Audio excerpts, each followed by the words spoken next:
All right, good morning, good evening, good afternoon, ladies and gentlemen, citizens of YouTube. This is Pastor Dowell.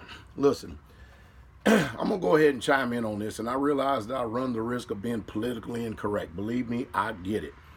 But someone asked me my viewpoints on all this gender expression and my perspective on the gender equality movement. Well, first of all, number one, I myself personally am not going to sit up here and pretend and live in a land of make-believe and act like something is something when it's not.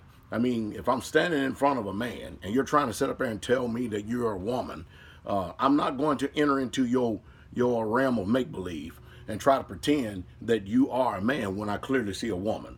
I am not about to sit up here and make you feel better because you are offended because I say something that is very sharp and very inconsistent with whatever's going on up here in the theater of your mind. You see, that's the problem that we're having today, is that there's literally a gag order, forced gag order, put up on everything that people want to do and believe. I mean, it's like it's a thought crime. Even if you think it, we're heading that way that if you think something, then you're wrong. You're just flat out wrong. And I'm just not about to pretend. I'm not about to make believe, and I don't think you should either.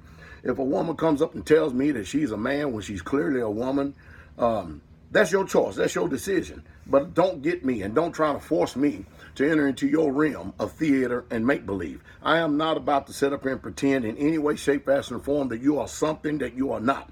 You were created either a male or female, period, point blank. Your plumbing is either a male or female. I think the real true problem that we're having today is offense, is that people they become so soft, they become so insensitive with the natural order of things that they're trying to redefine and make a world of virtual make-believe to make themselves feel comfortable and everybody else around them.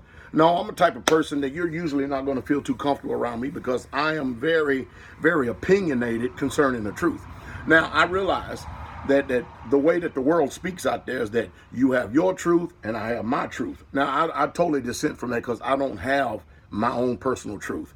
I don't define myself as the truth. And neither do I sit up here and think that my opinion is valid above anything that is actual and factual. As the old statement and old saying goes, we may be entitled to our own opinion, but we're definitely not entitled to our own facts.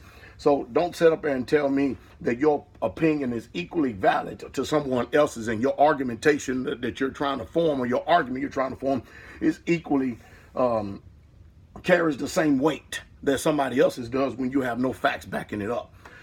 So that's the truth, and that's the truth straight way. So what we need to be doing today is deal with reality, not a virtual reality where you put something on your head and you live in a land of make-believe. You create the world that you want, and that's the utopia that you want to live in for the rest of the days of your life. But when you get finished with it all and you take the mask off, you take off the atmosphere apparatus that you're using and everything, guess what? The sun is still shining. That tree is still green. That's still concrete, and the sky is still blue. So, I mean, you can try to force everybody into this all you want, but some of us just simply ain't playing this. It's just crazy and it's chaotic what is going on in the day and the time we're living in. So freedom of speech is definitely under attack. And nowadays, the way people hide behind so-called allegedly being able to judge those of us who have freedom of speech and freedom of expression is that they claim to be private corporations or private. And then in this privatization and stuff, they have a set of rules and guidelines that is constantly adjustable. You know, it depends on which way the wind blowing. See, right now the wind is blowing. So if the wind blows this way, and that's where the populace is going, that's the way we're going to judge, and that's the way how we're going to critique everybody. But if the wind blows this way, then we're also going to judge and we're going to critique everybody from that particular position as well.